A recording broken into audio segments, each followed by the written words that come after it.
حضرت انس رضی اللہ تعالیٰ عنہ نے بیان کیا کہ نبی کریم صلی اللہ علیہ وسلم کے پاس قبیلہ عقل کے چند لوگ آئے اور اسلام قبول کیا، لیکن مدینہ کی آب و ہوا انہیں موافق نہ آئی اور ان کے پیٹ پھول گئے، تو نبی کریم صلی اللہ علیہ وسلم نے ان سے فرمایا کہ صدقہ کے اونٹوں کے ریوڑ میں جائیں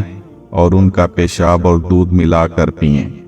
انہوں نے اس کے مطابق عمل کیا اور تندرست ہو گئے، لیکن اس کے بعد وہ مرتد ہو گئے اور ان اونٹوں کے چرواہوں کو قتل کر کے اونٹ ہنکا کر لے گئے۔ نبی کریم صلی اللہ علیہ وسلم نے ان کی تلاش میں سوار بھیجے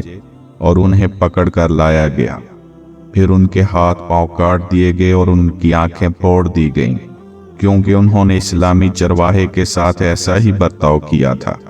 اور ان کے زخموں پر داغ نہیں لگوایا گیا یہاں تک کہ وہ مر گئے۔